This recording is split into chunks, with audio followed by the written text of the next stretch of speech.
हामी विशेष साहित्यिकमय बनाउनेछौँ।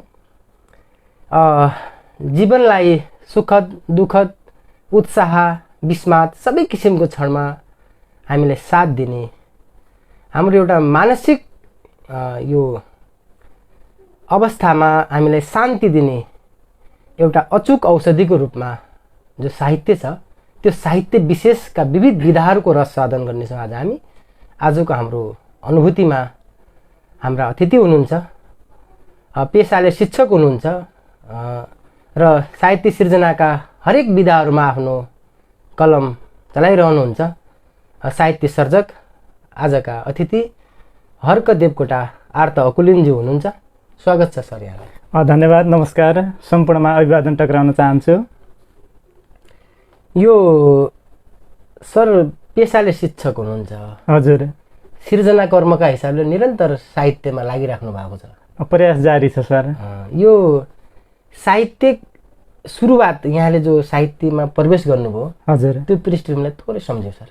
साहित्यको कुरा गर्दा जब म विद्यालय स्तरमा अध्ययन गरिरहेको थिएँ, तत्कालीन अवस्थामा कैलाली जिल्लाको पूर्वी पथराया गाविस अन्तर्गत रहेको अरुणोदय माध्यमिक विद्यालयमा पढिरहँदा त्यति बेला नेपाली गुरुहरूले नेपाली भाषा पढाइरहँदा, नेपाली शिक्षण गरिरहँदा त्यति बेला काव्यका विधाहरू, साहित्यका विभिन्न विधाहरू पढाइरहँदा त्यति बेला साहित्यले मन छोएको थियो र जसका कारणले गर्दा विद्यालय स्तरदेखि नै करिब 7-8 कक्षामा पढ्ने बेलादेखि काव्यिक विधा अर्थात् त्यति बेला चाहिँ आफ्ना मनका भावनाहरू शब्द सिर्जना मार्फत पोखिन थालिएको थियो र जुन यात्रा अहिलेसम्म पनि एउटा भित्री मनदेखि छोएको हुनाले अहिलेसम्म निरन्तरता दिइरहेको छु भन्न मन लागेको छ।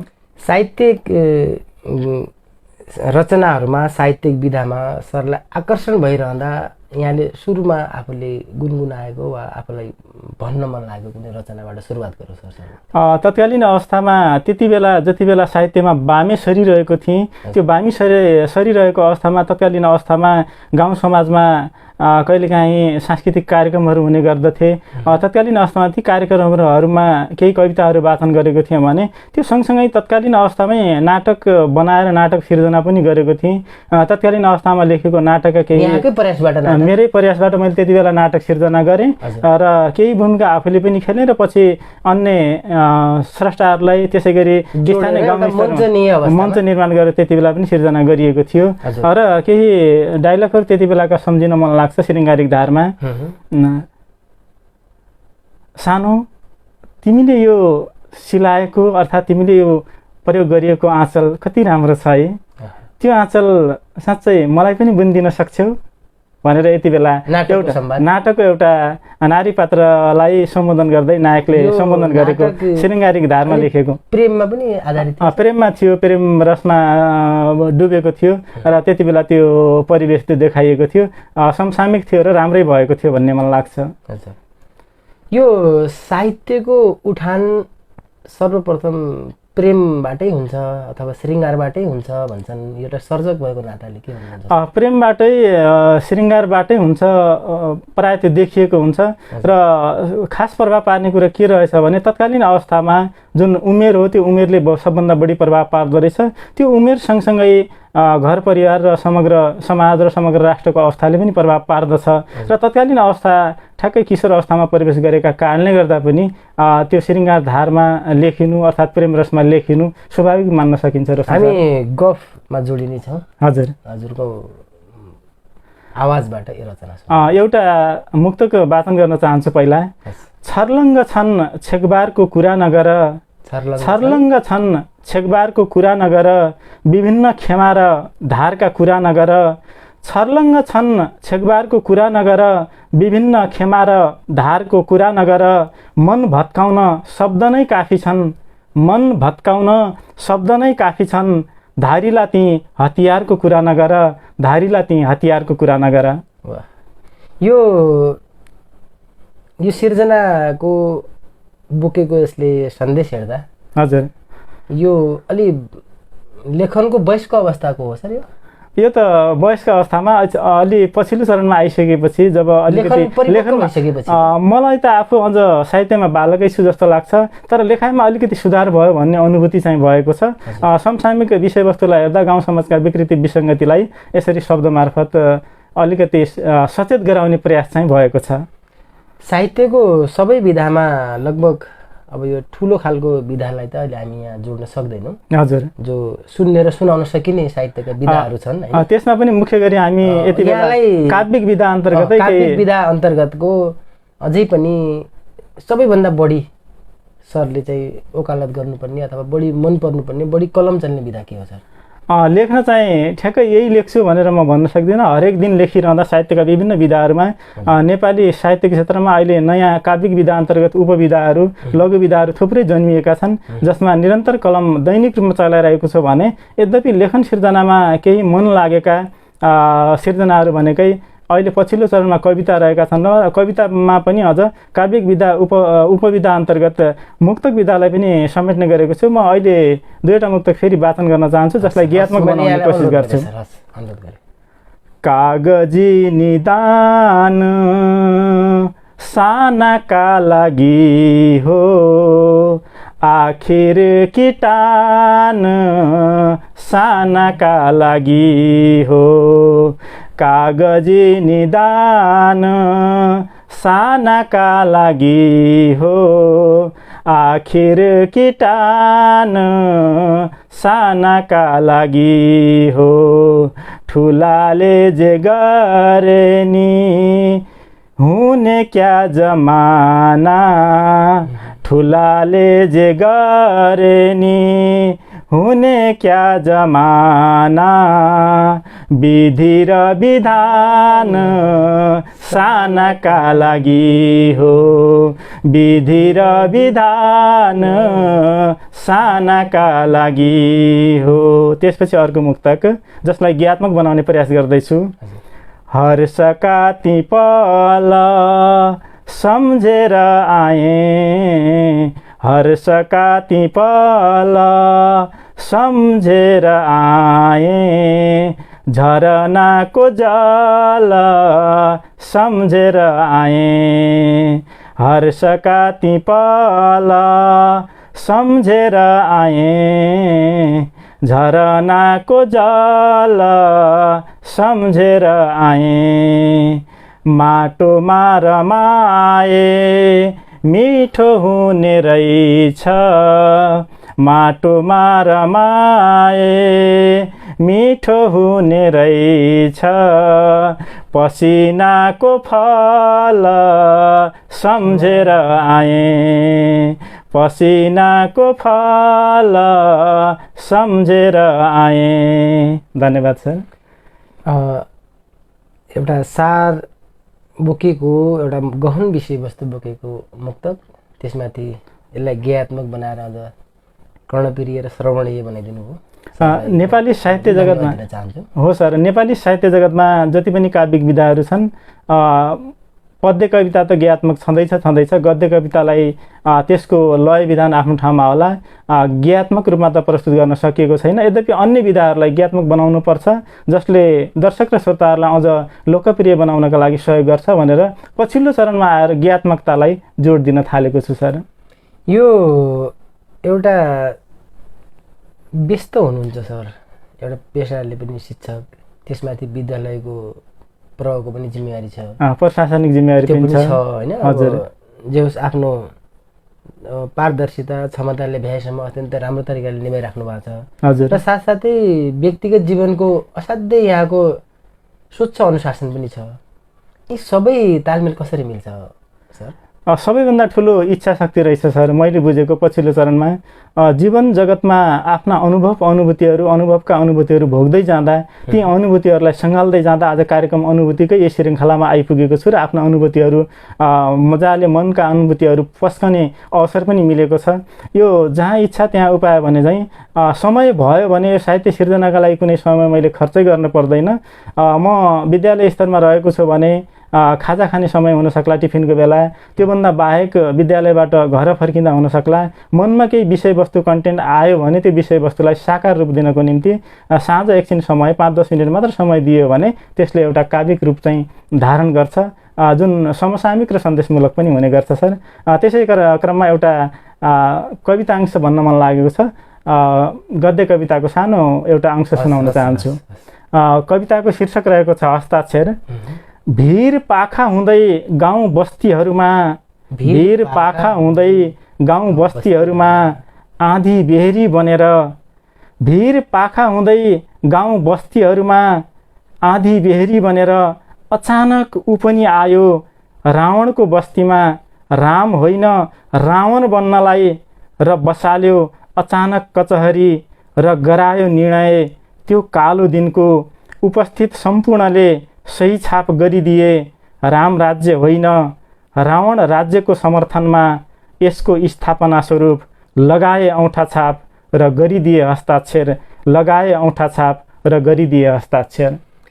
यो कविता विधामा यसका विशेषताहरूभित्र अब अलिकति यो द्वैत मत पाइन्छ सर, होइन? हजुर हजुर। अनि सरल पनि हुनुपर्छ, हजुर, सम्प्रेषणीय पनि हुनुपर्छ भन्ने हजुर हजुर। एउटा आयो। कविताका विभिन्न चरणहरूमा विभिन्न किसिमका आन्दोलनहरूले पनि कवितालाई प्रभावित पार्यो। हजुर। यो अलिक जटिल खालको कविता, अलिकति जसलाई हामी हजुर पनि एउटा साहित्यको विद्यार्थी भएको नाताले हजुर दुर्बोध्य कविता, हजुर, लेखनको हिसाबले त्यो अलिक ओजिलो मानिन्छ। हजुर। यो श्रोता र पाठकको हिसाबले यसको स्थान कस्तो हुन्छ सर? पछिल्लो चरणमा मैले यो अनुभूति के गरेँ भन्दा साँच्चै महाकवि देवकोटा महाकवि हुनुभयो, यद्यपि उहाँका लेखन शैलीमा कतिपय सिर्जनाहरू बुझिँदैनन् पनि। एउटा उदाहरणको रूपमा मुनामदनलाई लिन सक्छौँ, जुन कालजयी रूपमा रह्यो र रहिरहनेछ पनि। नेपाली माटोमा भिजेको छ, नेपाली मन मस्तिष्कमा छाउन सफल भएको छ। साँच्चै मुनामदन झ्याउरे लयमा लेखिएको छ। झ्याउरे लयमा लेखिएका कारणले र सरल सुबोध्य भएकै कारणले गर्दा पनि त्यो लोकप्रिय बन्न सफल भयो। र पछिल्लो चरणमा मैले साहित्यको अध्ययन गरिरहँदा, साहित्यका बारेमा विभिन्न स्रष्टाहरूका विचारलाई अध्ययन मनन चिन्तन गरिरहँदा यति बेला साहित्य सरल नभएर अलि जटिल पनि हुनुपर्छ भन्ने पनि कतै देखिरहँदा, कहिलेकाहीँ आफैलाई मन परेको कुरा सिधै भनिरहँदा त्यसको अर्थको अनर्थ पनि लाग्न सक्छ भनेर अलिकति घुमाउरो पारामा हुनुपर्छ भन्ने हिसाबले मैले पनि सिर्जनालाई अलिकति बिम्बात्मक बनाउने प्रयास चाहिँ गरेको छु सर। यो एउटा प्रकृति र समाजमा भएको विषयवस्तुलाई बिम्बका रूपमा लैजाने कुरा एक हदसम्म स्वीकार्य दुर्बोध्यता हो। हजुर हजुर। र कतिपय कविताहरू अहिले हाम्रो नेपाली साहित्य क्षेत्रमा यस्तो पनि आए जो विश्वका ऐतिहासिक व्यक्तिहरूलाई बिम्ब बनाइयो। हजुर हजुर हजुर। अब सरसर्ती हेर्दाखेरि त्यो व्यक्तिको बारेमा हजुर अध्ययन नगरेको र नबुझेको मान्छेले कविता बुझ्नु पनि गाह्रो भयो। गाह्रो चाहिँ हुन्छ। यो ट्रेन्डलाई निरन्तरता दिनु कि केही अलि सुधारको पनि अपेक्षा राख्नु? हामी त पाठक पनि हो नि सर, श्रोता पनि हो, पाठक पनि हो, सकेसम्मको सर्जक पनि हो। हजुर हजुर। यसमा हजुरको समय सापेक्ष मैले सरल कविताहरू पनि लेखेको छु। यद्यपि नेपाली साहित्य अध्ययन गरिरहँदा र विश्व साहित्यको अध्ययन गरिरहँदा पनि त्यो देखिन्छ सरले भनेको कुरामा म सहमत छु नै। यद्यपि त्यो लेखिरहँदा कहिलेकाहीँ जटिल शब्दहरूको प्रयोग भयो र बिम्बको रूपमा विश्व साहित्यका, विश्व परिवेशका व्यक्तित्व या संस्कृति या बिम्बका प्रयोगहरू भयो भने अध्ययन गर्नुपर्छ भन्ने पनि भयो। त्यसका लागि अध्ययन नगरिकन त्यसको भाव चाहिँ बुझ्न सकिँदैन। स्वाभाविक रूपमा हामी पेसागत रूपमा शिक्षण पेसामा आबद्ध हुँदा पनि सरलाई पनि त्यो समस्या हुनसक्छ, मलाई पनि त्यो समस्या हुनसक्छ। हाम्रा नानी बाबुहरूलाई बुझाइरहँदा पनि हामीले विभिन्न अध्ययन गरेर त्यसको बारेमा सहज लाग्छ।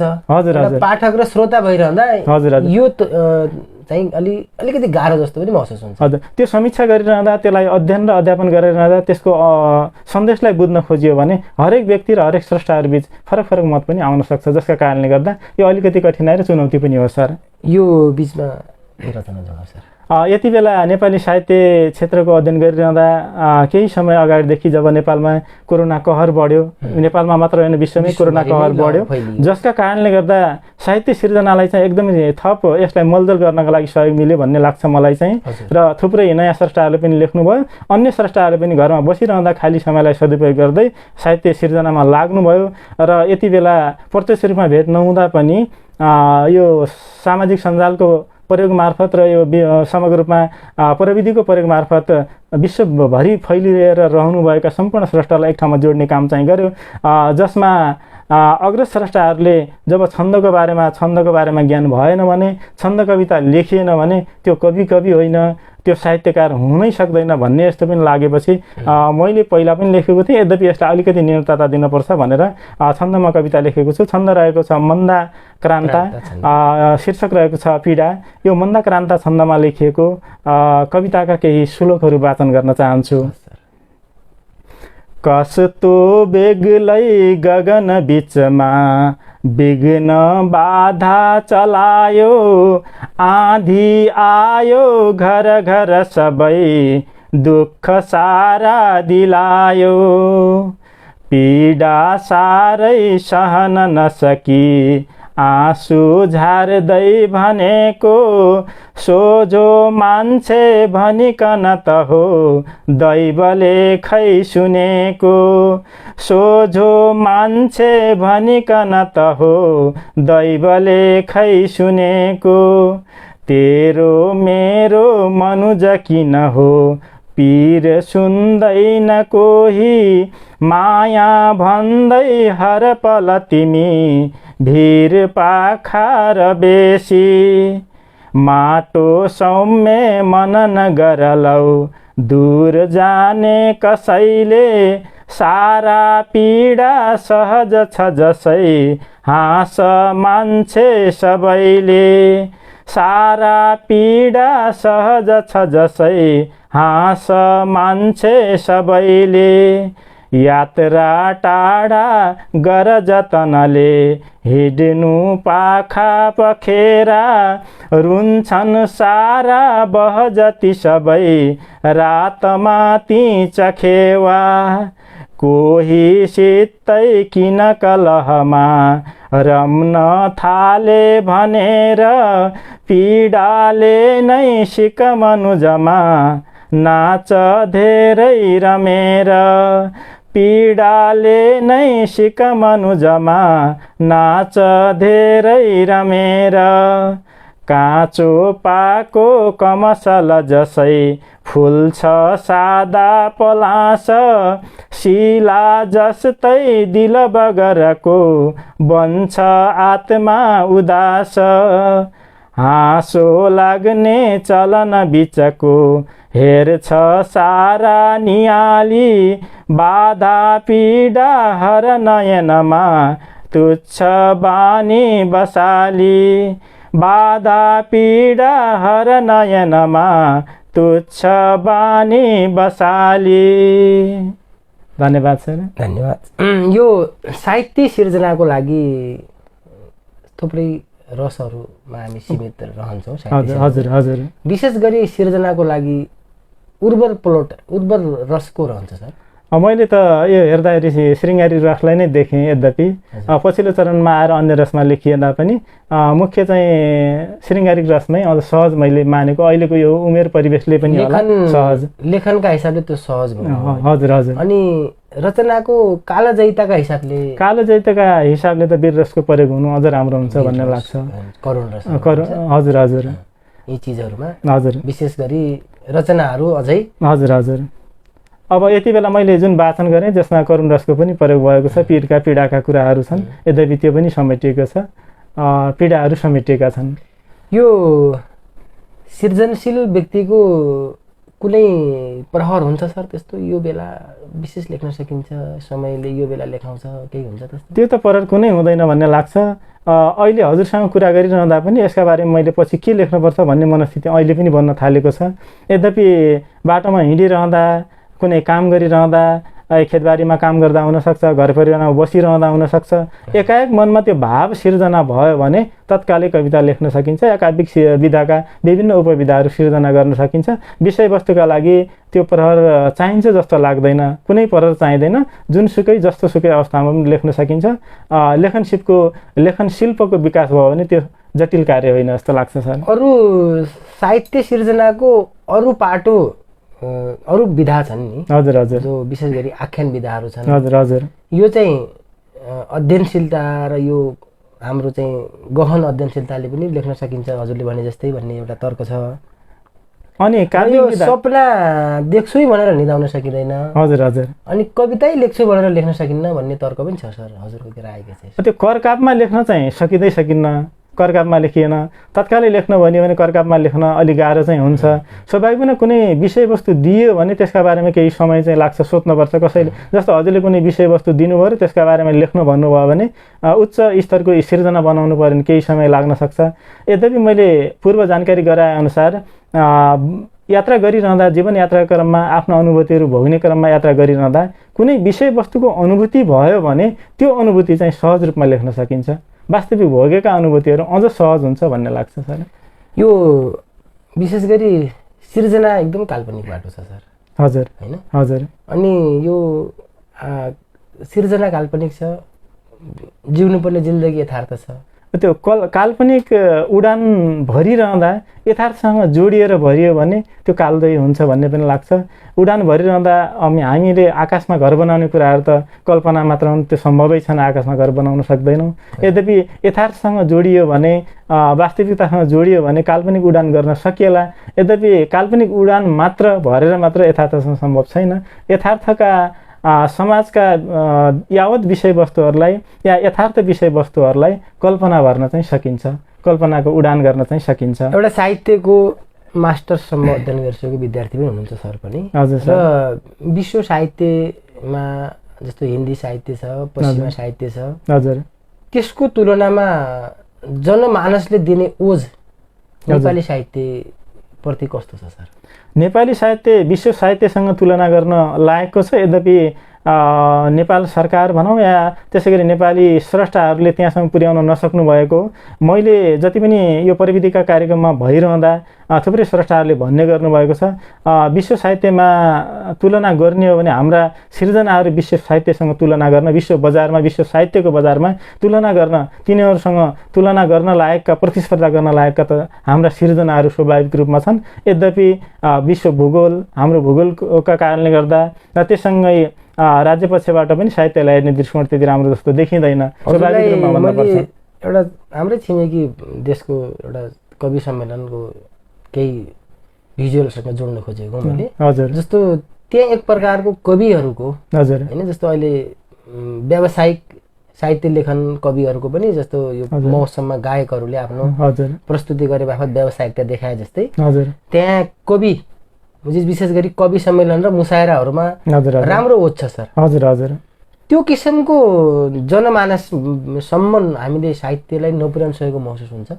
त्यो स्वाभाविक रूपमा हुन्छ सर। विगतका दिनहरूमा मुक्तक वाचन कार्यक्रम भइरहँदा टिकट काटेर हेर्ने प्रचलन पनि थियो। यद्यपि अनि अन्य साहित्यिक कार्यक्रमहरूमा पनि त्यो गर्न सकिन्थ्यो। यद्यपि हाम्रा साहित्यिक कार्यक्रम भयो भने हेर्ने दृष्टिकोणमा अलिकति साँगुरोपन अझ पनि भएको, यो हाम्रो हेराइको दृष्टिकोण अझ फराकिलो हुन नसकेको जस्तो अनुभूति गर्छु। हामीले गाउँ स्तरमा या स्थानीय स्तरमा या कुनै राष्ट्रिय स्तरमा कुनै कार्यक्रम गरौँ, यद्यपि त्यहाँ स्रष्टा र द्रष्टाको अभाव हुन्छ।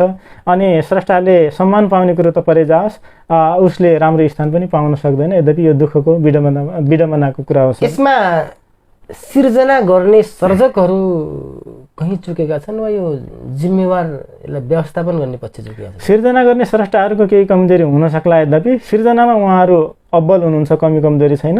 यद्यपि स्थानीय स्तरदेखि लिएर केन्द्रसम्म सरकारले यसका लागि अलिकति साहित्यलाई पनि हेर्ने दृष्टिकोण अलिकति फराकिलो बनायो।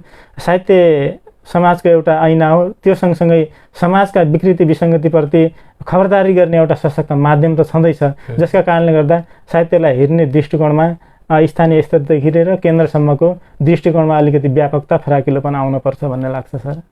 यो जस्तो हाम्रो बिचमा जसरी कोरोना काल लगभग तेस्रो भेरिएन्टसम्म हामीले एउटा प्रत्यक्ष रूपमा साहित्य सिर्जनाको माहौल बनाउन सकेनौँ। हजुर। लगभग त्यही दौरानमा लाग्छ सर, विशेष गरी सामाजिक सञ्जालमा यो चाहिँ एकदम सक्रिय रहनु भएको छ। हजुर। थुप्रै किसिमका कविताका उपविधाहरू जस्तै पनि आए। हजुर हजुर। सर लगभग त्यो विधाको सुरुवातकर्ताको सँगसँगै यात्रामा जोडिनु भएको छ। जोडिए सर। ती अहिलेसम्म यो कविताभन्दा पछाडि कविता, मुक्त, गीत र हाइकुसम्म जो चलेको थियो, हजुर हजुर, त्योभन्दा पछाडि बजारमा के आए सर? यहाँ प्रत्येक आन्दोलनमा जोडिनु भएकोले मैले जोडिएको छु। केही उदाहरण दिन चाहन्छु। सबै त अहिले पनि भन्न सक्दैन, केही अझ नयाँ पनि सिर्जना हुँदैछन्। त्यति बेला कोरोना कहरका बेला घरमा बसाइ भइरहँदा बाहिर जान सक्ने परिस्थिति थिएन। सबैभन्दा पहिला जीवन बचाउने, जीवन रक्षाका निम्ति सबैले आफूले सचेतता अपनाउनु पर्ने अवस्था थियो, जसका कारणले गर्दा प्रविधिको प्रयोग हुँदै गर्दा प्रविधिको प्रयोगसँगै नेपाली साहित्य क्षेत्रमा विभिन्न विधाहरू सिर्जना भए। साइनो सिर्जना भयो, त्यो सँगसँगै बाछिटा सिर्जना भयो, झर सिर्जना भयो र त्यसै गरी खोरिया सिर्जना भयो र उदक चाहिँ मैले आफूले सुरु गरेँ। अन्य साहित्यिक स्रष्टाहरूले नयाँ विधाहरू सिर्जना गर्दै हुनुहुन्छ, हामीले किन सिर्जना नगर्ने? उदक नितान्त रूपमा मैले सुरु गरेँ। उदक नेपाली साहित्यमा मुख्य गरी डाक्टर देवी नेपालले नेपाल प्रज्ञा प्रतिष्ठानमा उदकलाई 24 नम्बरमा दर्ता गरिदिनु भएको छ, दर्ता भएको छ। म रहँला नरहँला आर्त अकुलिन भन्ने कुरो व्यक्ति सामान्य हो, यद्यपि नेपाली साहित्यमा उदक विधाको जन्म भएको थियो र उदकको संरचनाका बारेमा पनि जानकारी होला भन्ने लाग्छ, त्यो सिर्जना गरेँ र नेपाली साहित्यमा उदक केही रसवादन गरौँ सर। उदकका बारेमा भनिरहँदा पहिला उदक वाचनभन्दा पनि अगाडि उदकका बारेमा संक्षिप्त रूपमा जानकारी गराउन चाहन्छु। नेपाली साहित्य जगतमा मुख्य गरी काव्यिक क्षेत्रमा नेपाली साहित्यको विशाल फुलबारीमा एउटा फुलको रूपमा उदकले जन्म लिने अवसर पाए। 2077 साल असोज 27 गतेका दिन यसको एउटा सामाजिक सञ्जालमा फेसबुकमा एउटा उदक राखेर यसको सुरुवात गरियो र त्यो सँगसँगै सुरुवात गरिसकेपछि त्यति बेलाको पहिलो उदक चाहिँ रहेको थियो बिम्बको रूपमा सरले आफै बुझ्नु होला र स्रष्टा पाठकहरूले आफै बुझ्नु होला, जसलाई वाचन गर्न चाहन्छु र त्योभन्दा अगाडि सिर्जना गरिरहँदा यसको संरचना पक्षका बारेमा जानकारी गराउन चाहन्छु। उदक काव्यिक विधाको उपविधा हो, छोटो विधा हो। यसमा 3वटा पंक्तिहरू हुने गर्छन् जसले हरफको काम गर्छ। पहिलो पंक्तिमा एउटा शब्द, दोस्रो पंक्तिमा 2वटा शब्द र तेस्रो पंक्तिमा 3वटा शब्दहरू रहने गर्छन्। 1 2 3 शब्द, 1 2 3 शब्द। अनि पहिलो पंक्तिमा रहेको पहिलो शब्दले विषयवस्तुको उठान गर्छ, परिचय दिने काम गर्छ। दोस्रो पंक्तिमा रहेका 2वटा शब्दहरूले विषयवस्तुको विस्तार गर्छन्, व्याख्या गर्ने काम गर्छन् भने तेस्रो पंक्तिमा रहेका 3वटा शब्दहरूले निष्कर्ष दिने काम गर्छन्। यति गर्न सकियो भने एउटा सबल, यति छोटो शब्दमा सटिक विश्लेषण आदि मध्य र अन्त्यको संरचनामा बाँधिएको हुन्छ, यो ख्याल गर्न सकियो भने मैले यो शब्द संरचनाकै कुरा किन गर्नुभयो, शब्दकै सङ्ख्या अक्षरकै सङ्ख्या गणना किन गर्नु भएन भन्ने सोध्नुभयो भने समग्र रूपमा लाग्छ नेपाली साहित्य विश्व साहित्यसँग प्रतिस्पर्धा गर्न लागेको छ र विश्व साहित्यसँग प्रतिस्पर्धा गर्नका लागि शब्दको प्रयोग गर्दा अङ्ग्रेजीमा ट्रान्सलेट गर्नुपर्छ। अङ्ग्रेजीमा ट्रान्सलेट गर्दा अक्षरलाई अङ्ग्रेजीमा ट्रान्सलेट गर्दाखेरि फरक भइहाल्छ, जसका कारणले गर्दा भाव पक्ष खलबलिहाल्छ, संरचना पक्ष खलबलिन्छ र यो शब्द गणना भयो भने अङ्ग्रेजीमा पनि एउटा शब्द, 2वटा शब्द र 3वटा शब्द भयो भने यो लेख्न सकिन्छ। यसले विश्व बजारमा आफ्नो पहिचान बनाउन सक्छ, आफ्नो स्थान ओगट्न सक्छ भन्ने कारणले गर्दा यसको सुरुवात गरिएको। एउटा सबैभन्दा पहिलो लेखिएको उदक तलाउ विचलित माछा माझी दाइको जाल, तलाउ विचलित माछा माझी दाइको जाल। र त्यसै गरी केही उदकलाई म ज्ञात्मक बनाउने कोसिस गर्छु, आफ्नै सिर्जनाहरू रहेका छन्। पहिला वाचन गर्छु। जीवन झरनाको पानी, पानी जस्तै जिन्दगानी। जीवन झरनाको पानी, पानी जस्तै जिन्दगानी, पानी जस्तै जिन्दगानी। जीवनलाई पानीसँग तुलना गरेछ। त्यसै गरी अर्को उदक रहेको छ। धमिरा देवलमा बस्ने, आखिरीमा घरमा पस्ने। धमिरा देवलमा बस्ने, आखिरीमा घरमा पस्ने, आखिरीमा घरमा पस्ने।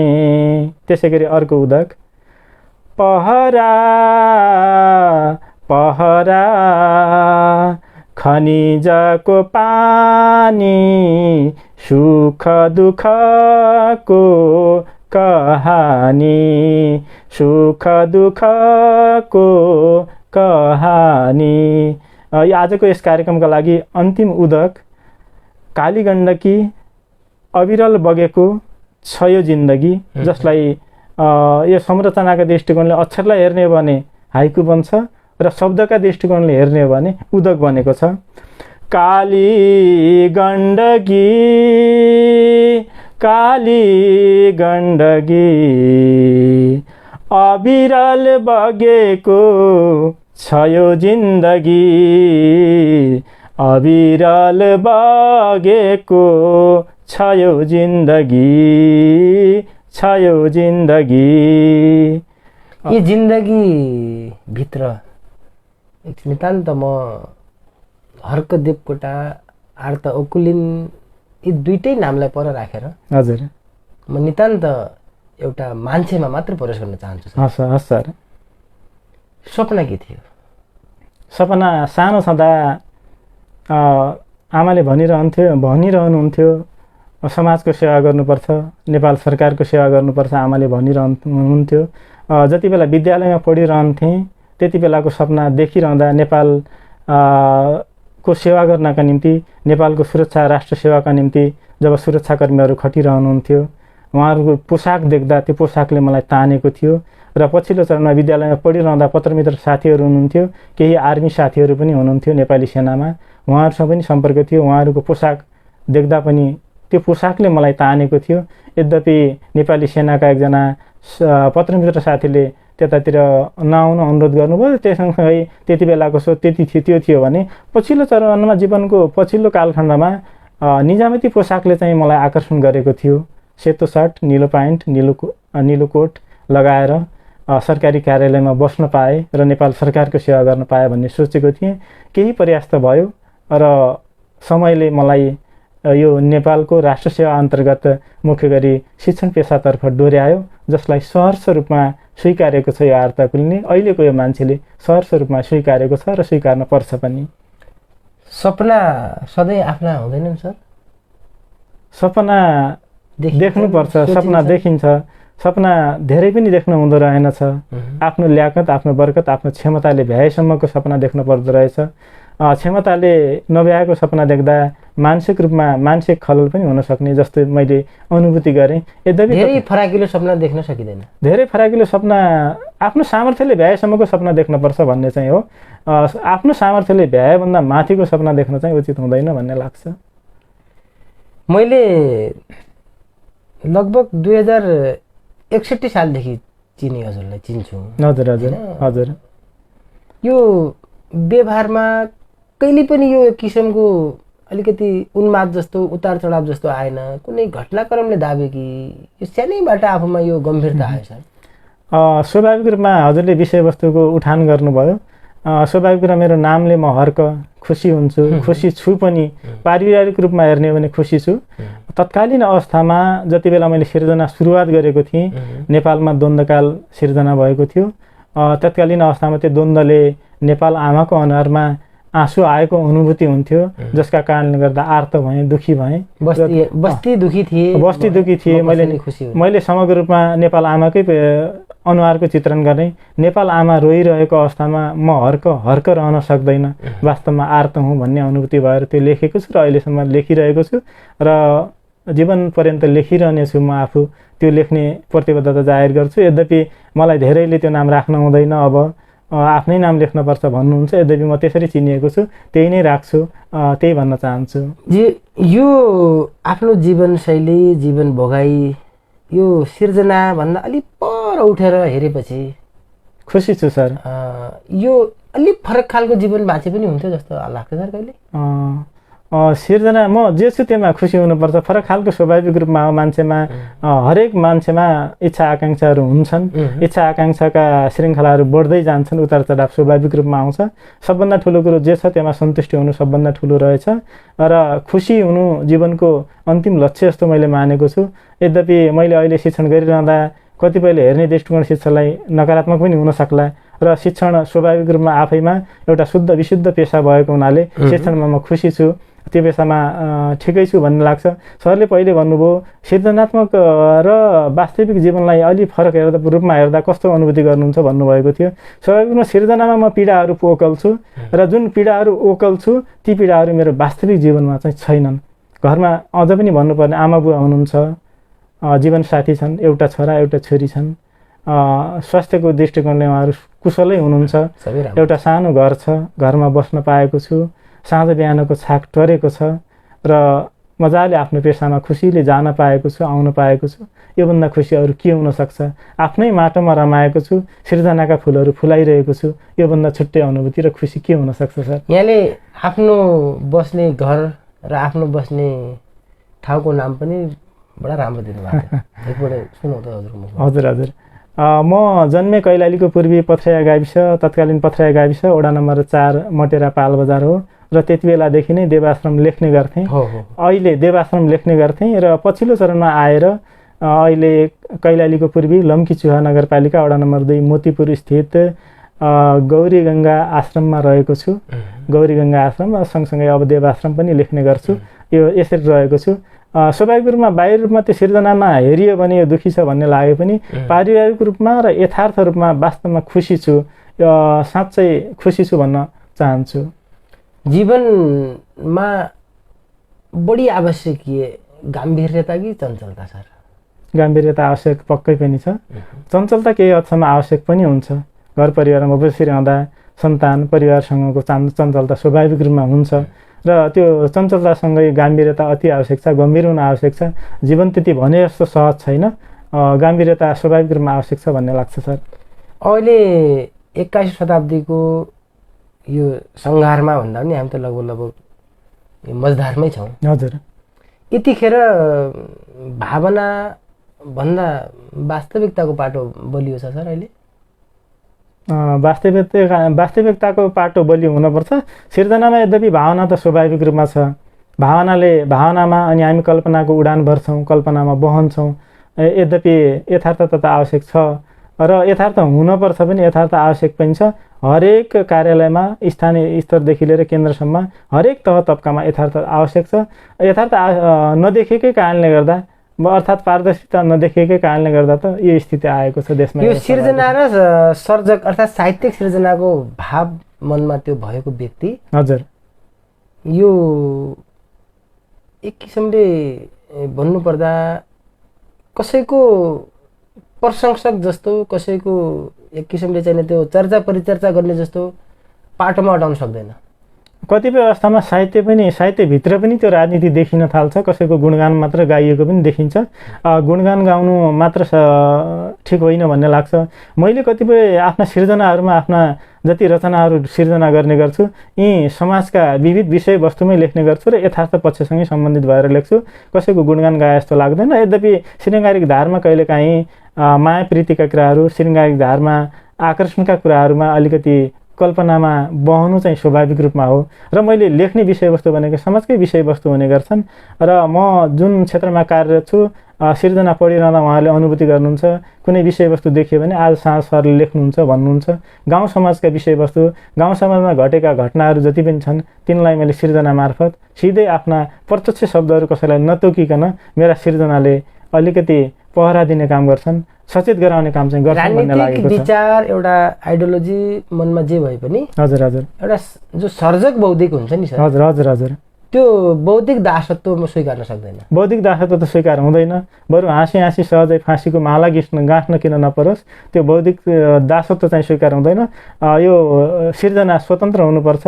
स्वतन्त्रमा बहेर नदी बगेको जस्तै बहेर, त्यसरी हावा बहे जस्तै बहेर, नदी बगेको जस्तै बगेर लेख्न सक्नुपर्छ। यसमा सिर्जनामा चाहिँ स्वतन्त्रता हुनुपर्छ भन्ने लाग्छ। यसै विषयवस्तुसँग सम्बन्धित रहेर पछिल्लो चरणमा आएर पहिले गजल पनि लेखेँ, धेरै लेखेँ, अहिले पनि लेखिरहेको छु। यो गजल यात्राको क्रममा स्वतन्त्र गजल र बहर गजल भनेर ठुलै आन्दोलन भएको, बहस चलेको छ, आन्दोलन भएको अनुभूति पनि भएको छ। म कसैको पक्षमा मैले आफ्ना तर्क वितर्क राख्न आवश्यक पनि छैन। यद्यपि पछिल्लो चरणमा आउनेहरूले के भन्न थाल्नु भने बहरमा मात्र लेखेको गजल गजल हुन्छ भन्ने पनि स्रष्टाहरू हुनुहुन्छ र स्वतन्त्र रूपमा लेखेको गजल बहरमै मात्र लेख्नुपर्छ, स्वतन्त्र पनि लेख्नुपर्छ भन्ने पनि दुईवटा तर्कहरू देखिन्छन्। यद्यपि मैले यति बेला मुतकारिब मुसम्मन सालिममा लेखिएको एउटा बहर गजल यहाँ वाचन गर्न चाहन्छु, जसलाई गीतात्मक बनाउने कोसिस गर्छु। हुँदासम्म तागत उचालिदिनेले, हुँदासम्म तागत उचालिदिनेले, पुगेको चुलीमा खसालिदिनेले हुँदासम्म तागत उचालिदिनेले पुगेको चुलीमा खसालिदिनेले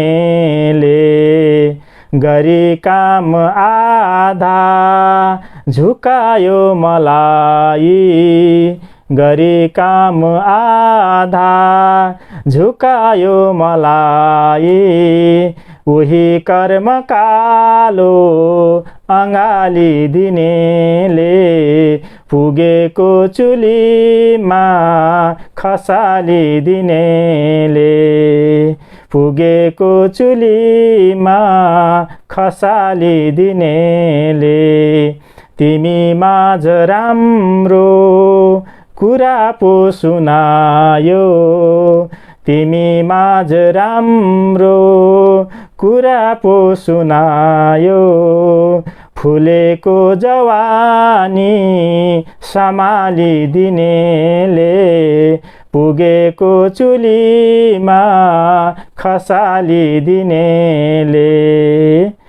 अन्तिम शेर रहेको छ न कोही नसोधी सबै सामु हाँस्छौ न कोही नसोधी सबै सामु हाँस्छौ निभेको अगेनो नि बालिदिनेले पुगेको चुलीमा खसालिदिनेले हुँदासम्म तागत उचालिदिनेले पुगेको चुलीमा खसालिदिनेले खसालिदिनेले।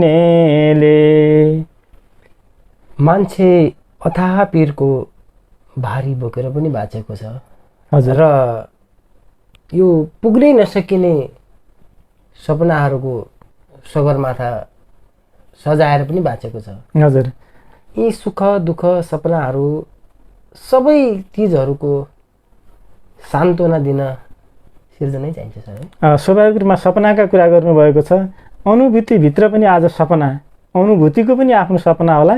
त्यो अनुभूतिभित्र हामीले भोगेका तिता मिठा जति पनि अनुभूतिहरू छन् त्यो अनुभूतिभित्रको एउटा सपना म एउटा कविता मार्फत छोटो कविता अंश वाचन गर्न चाहन्छु। ऊ मनमा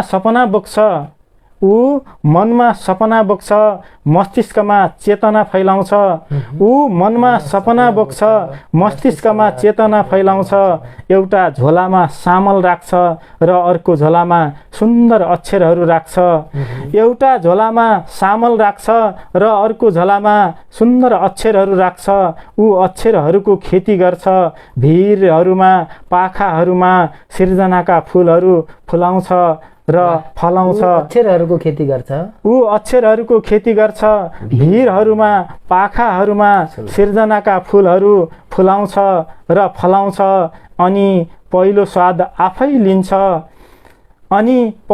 आफै लिन्छ सागरको समीपमा बसेर जीवनकै तृष्णा मेट्छ कहिले घनघस्याको उकालो कहिले अपी कहिले सैपाल कहिले अन्नपूर्ण कहिले सगरमाथा शिखर चुमेर बिहानी किरणले बस्तीहरू मुस्कुराएको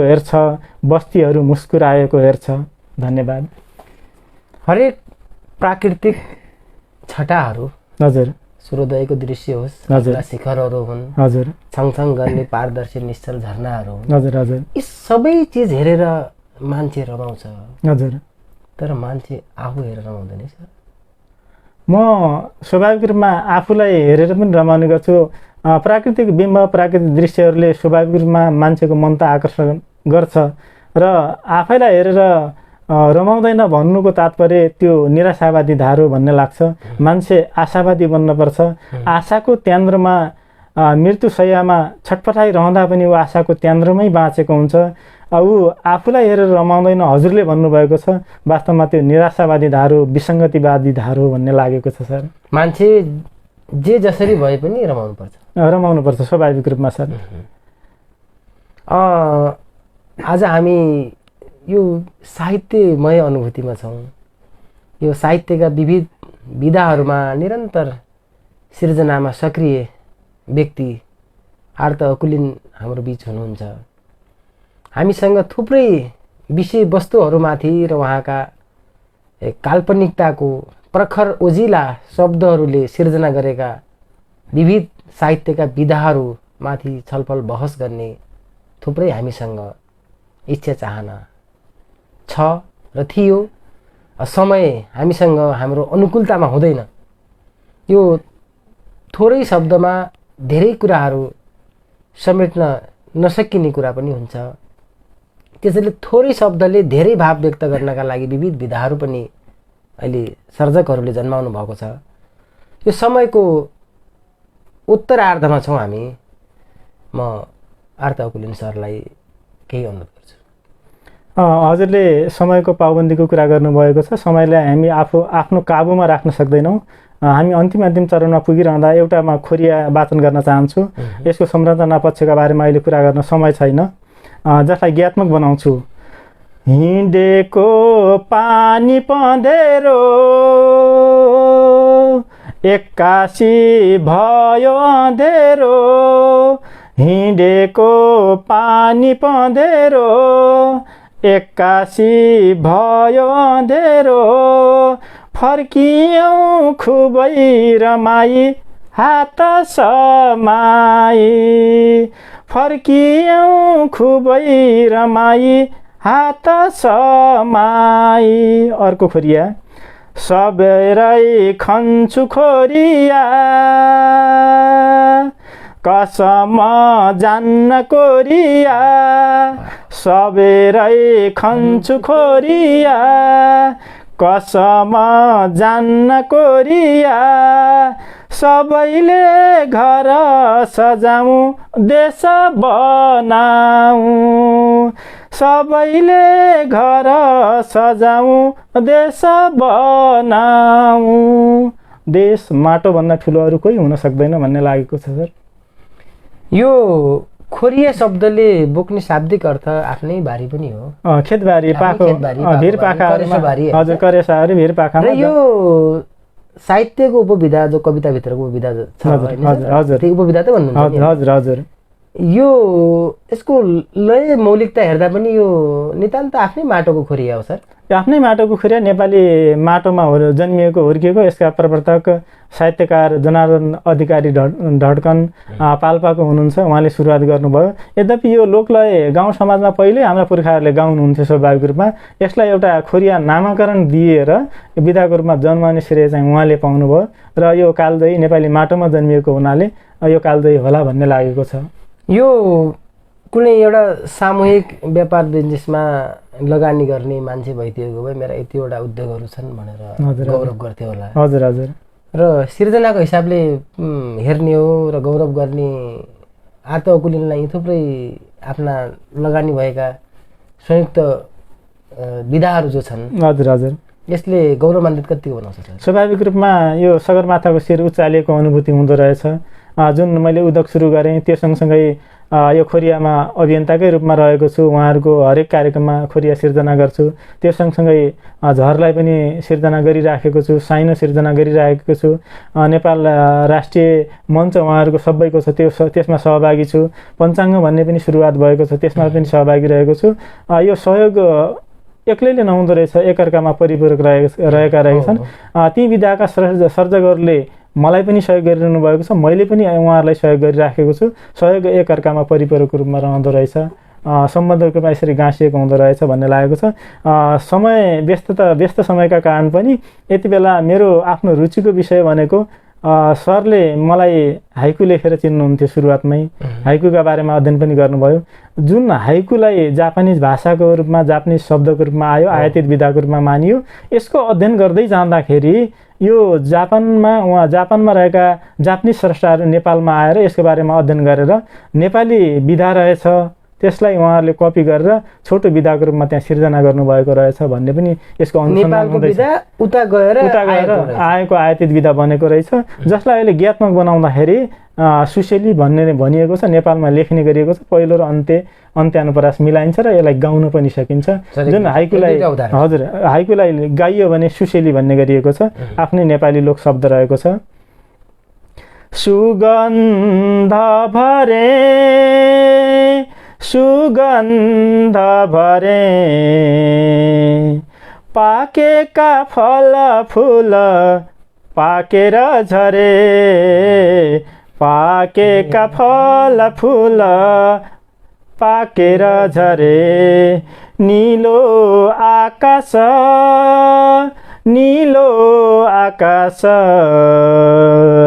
स्वतन्त्र उड्ने चाह सेता परेवा स्वतन्त्र उड्ने चाह सेता परेवा बोट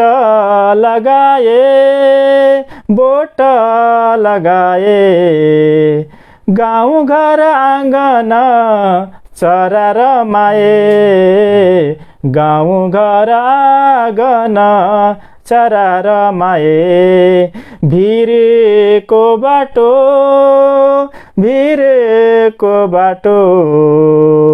सबैभन्दा कठिन पिरको बाटो सबैभन्दा कठिन पिरको बाटो दिन रातमा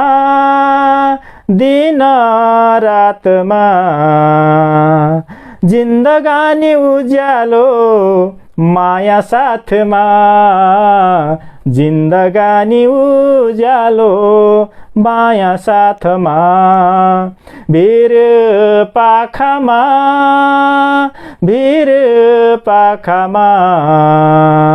लेक फुल्यो गुराँस माया आँखामा लेक फुल्यो गुराँस माया आँखामा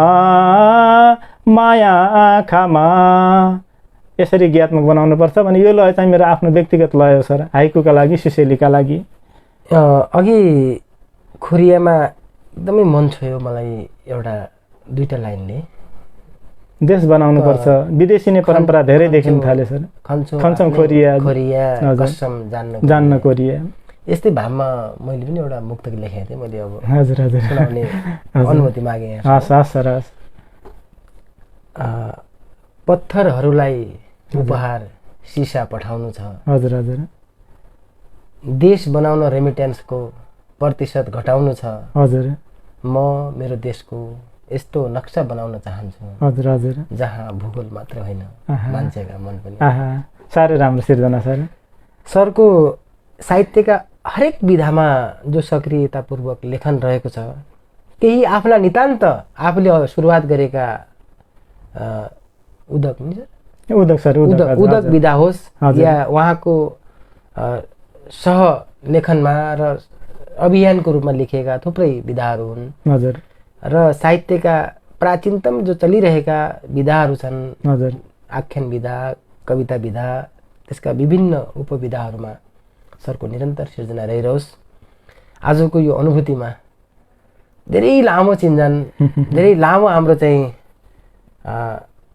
भेटघाट हुँदाहुँदै पनि मौका आज जुर्यो यो मौकालाई यो समयलाई सहर्ष स्वीकार गरेर आउनुभयो सरलाई पनि पुनः धन्यवाद धेरै धन्यवाद दिन चाहन्छु सर अन्त्यमा एउटा कविता सुनाउन चाहन्छु छोटो कविता रहेको छ ऊ आयो र फिस्सा हाँस्यो रातो रिबन काट्यो गिजा सहितको दाँत देखायो भाषण गर्यो ताली बजाउन लगायो आश्वासनका ललिपप चखायो गाउँबाट जितेर सहर गयो कहिल्यै नफर्कने गरेर गयो नदेखिने गरेर एकहोरो गयो आज मलाई यो अनुभूतिको यो श्रृङ्खलामा आफ्ना जीवन जगतका विभिन्न भोगाई अनुभूतिहरू यहाँ राख्न दिनुभएको छ सर्वप्रथम त हजुरलाई हार्दिक धन्यवाद दिन चाहन्छु त्योभन्दा पनि मालिका एफएम परिवारप्रति हार्दिक आभार व्यक्त गर्न चाहन्छु यो आगामी श्रृङ्खलामा समयले साथ जुरायो भने फेरि पनि आफ्ना केही अनुभूतिहरू राख्न मिल्ने आशा सँगाल्दै र यो कार्यक्रमको पूर्ण रूपमा सफलताको कामना गर्दै अहिलेका लागि छुट्टिन्छु धन्यवाद नमस्कार आदरणीय दर्शक तथा श्रोतावृन्द अनुभूतिलाई आजको अङ्कसम्म जो सुनेर हेरेर साथ दिइरहनु भएको छ यहाँहरूको हौसला साथ र सहयोगले आज अनुभूतिमा थुप्रै रङका अनुभूतिहरू व्यक्त गर्ने अतिथिहरूलाई पनि आउने एउटा बाटो तयार भएको छ यहाँको रचनात्मक साथ सुझाव र सल्लाह र सहयोगको अपेक्षा राख्दै अनुभूतिको आजको श्रृङ्खलाबाट हामी बिदा चाहन्छौँ। नमस्कार।